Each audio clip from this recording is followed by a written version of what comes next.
Probably he was annoyed at his own ardor and impatience.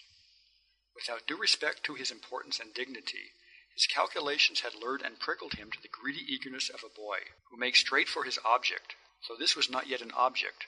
It only would be so in 5 years' time. I followed the worthy man into the dining room, where I witnessed a remarkable play. Julian Mastakovich, all flushed with vexation, venom in his look, began to threaten the red-haired boy. The red-haired boy retreated farther and farther, until there was no place left for him to retreat to, and he did not know where to turn in his fright. "Get out of here! What are you doing here? Get out, I say, you good-for-nothing! Stealing fruit, are you?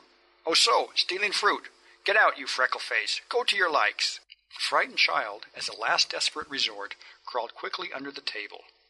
His persecutor, completely infuriated, pulled out his large linen handkerchief and used it as a lash to drive the boy out of his position. Here I must remark that Julian Mastakovich was a somewhat corpulent man, heavy, well-fed, puffy-cheeked, with a paunch and ankles as round as nuts.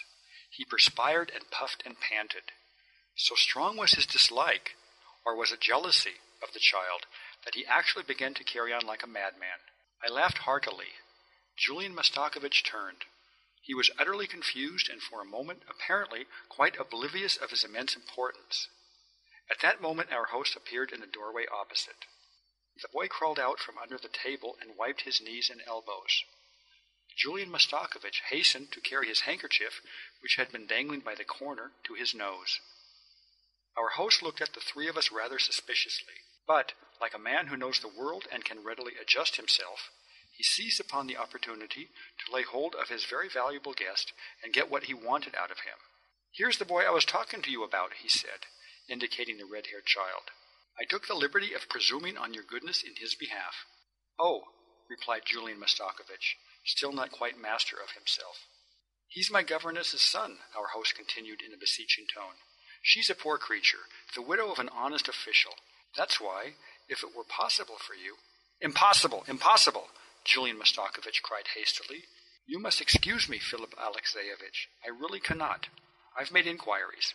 There are no vacancies, and there is a waiting list of 10 who have a greater right. I'm very sorry."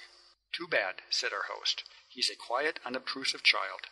"A very naughty little rascal, I should say," said Julian Mastakovich wryly. "Go away, boy. Why are you still here? Be off with you to the other children." Unable to control himself, he gave me a sidelong glance. Nor could I control myself. I laughed straight in his face. He turned away and asked our host, in tones quite audible to me, who that odd young fellow was. They whispered to each other and left the room, disregarding me. I shook with laughter. Then I too went to the drawing-room. There the great man, already surrounded by the fathers and mothers and the host and the hostess, had begun to talk eagerly with a lady to whom he had just been introduced.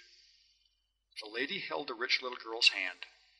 Julian Mastakovich went into fulsome praise of her. He waxed ecstatic over the dear child's beauty, her talents, her grace, her excellent breeding, plainly laying himself out to flatter the mother, who listened scarcely able to restrain tears of joy, while the father showed his delight by a gratified smile. The joy was contagious. Everybody shared in it. Even the children were obliged to stop playing so as not to disturb the conversation. The atmosphere was surcharged with awe. I heard the mother of the important little girl, touched to her profoundest depths, ask Julian Mastakovich, in the choicest language of courtesy, whether he would honor them by coming to see them. I heard Julian Mastakovich accept the invitation with unfeigned enthusiasm.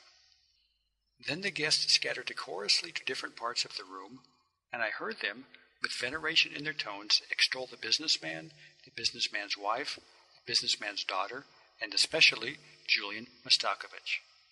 "Is he married?" I asked out loud of an acquaintance of mine standing beside Julian Mastakovich. Julian Mastakovich gave me a venomous look. "No," answered my acquaintance, profoundly shocked by my intentional indiscretion. Not long ago I passed a church. I was struck by the concourse of people gathering there to witness a wedding. It was a dreary day. A drizzling rain was beginning to come down. I made my way through the throng into the church. The bridegroom was a round, well-fed, pot-bellied little man, very much dressed up. He ran and fussed about and gave orders and arranged things. Finally, word was passed that the bride was coming. I pushed through the crowd, and I beheld a marvelous beauty whose first spring was scarcely commencing. But the beauty was pale and sad. She looked distracted. It seemed to me even that her eyes were red from recent weeping. The classic severity of every line of her face imparted a peculiar significance and solemnity to her beauty. But through that severity and solemnity, through the sadness, shone the innocence of a child. There was something inexpressibly naive, unsettled, and young in her features, which, without words, seemed to plead for mercy. They said she was just 16 years old. I looked at the bridegroom carefully. Suddenly I recognized Julian Mastakovich, whom I had not seen again in all those 5 years. Then I looked at the bride again. Good God!